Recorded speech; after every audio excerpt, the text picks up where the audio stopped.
Assalamualaikum warahmatullahi wabarakatuh.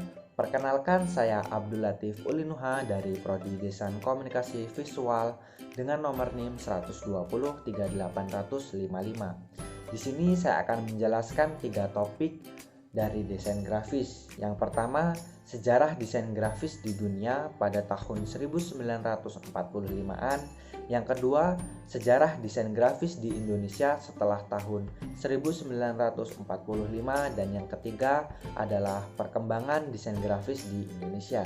Di sini saya akan menjelaskan tentang apa itu desain grafis terlebih dahulu. Desain grafis adalah proses komunikasi menggunakan elemen visual untuk menyampaikan pesan tertentu. Desainer grafis biasanya menggabungkan tulisan, simbol, dan gambar membentuk representasi visual dan pesan yang ingin disampaikan.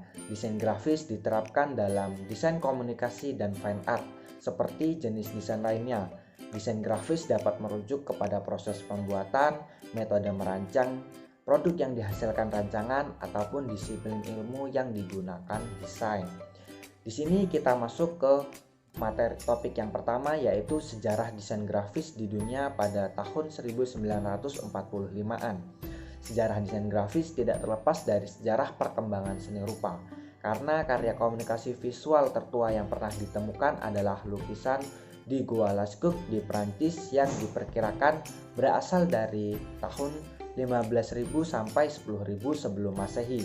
Simbol-simbol yang berbentuk ideogram ini kemudian berkembang menjadi aksara yang kita gunakan saat ini. Kata desain grafis pertama kali digunakan pada tahun 1922 di sebuah esai dengan judul New Kind of Printing Class of New Design yang ditulis oleh William Edison, yang merupakan seorang desainer buku dari Amerika Serikat. Revisi grafik desain yang diterbitkan pada tahun 1927 dianggap sebagai buku pertama yang menggunakan istilah desain grafis pada judulnya.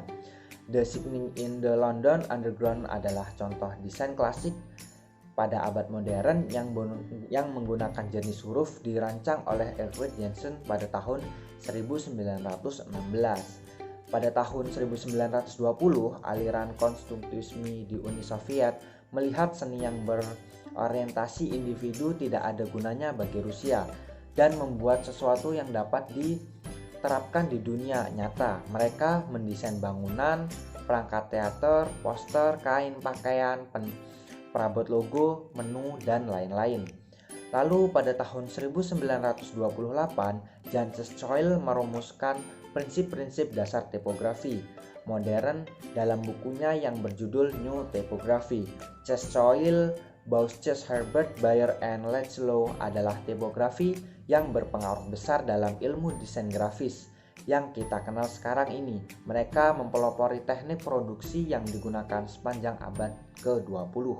Pada tahun-tahun berikutnya, desain grafis mendapat banyak pengakuan dan mulai banyak diterapkan pasca Perang Dunia Kedua. Kebutuhan desain grafis meningkat pesat, terutama untuk periklanan dan kemasan produk.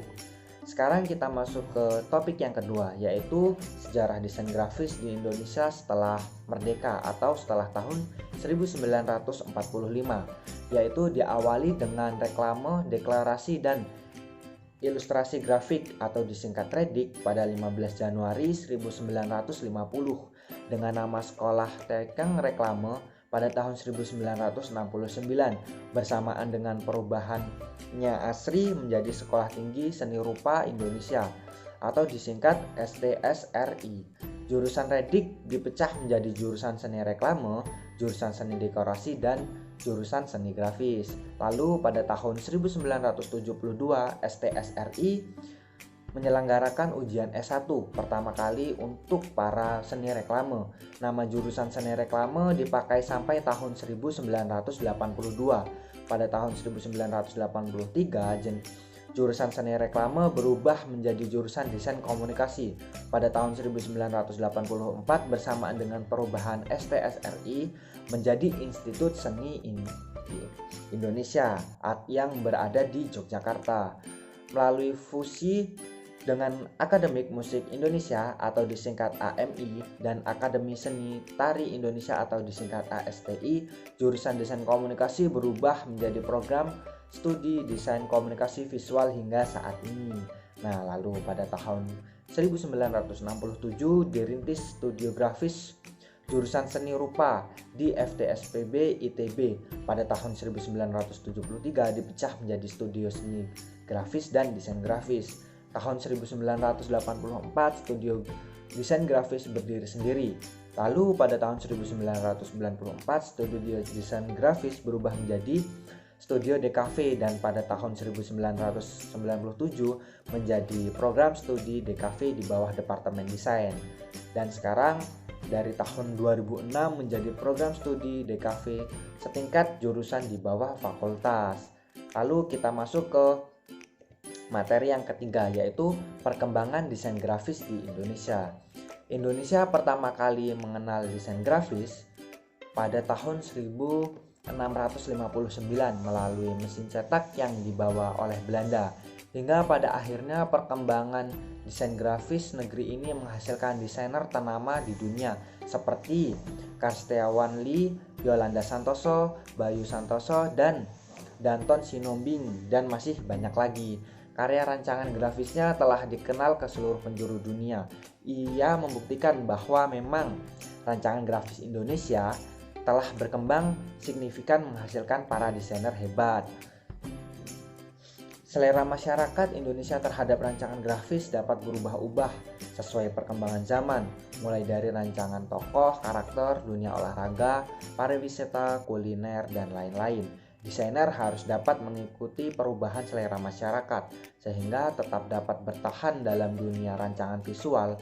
Umumnya dunia internasional sangat mempengaruhi desain grafis Indonesia. Lalu desain grafis dalam kehidupan masyarakat Indonesia, hampir semua jenis rancangan grafis ditemui oleh masyarakat Indonesia dalam kehidupan sehari-hari, seperti baliho, iklan, logo dalam kemasan, toko gambar, dan televisi. Nah, berikut adalah penjelasan dari 3 topik dari desain grafis. Terima kasih atas partisipasinya. Mohon maaf atas kekurangannya. Saya akhiri. Wassalamualaikum warahmatullahi wabarakatuh.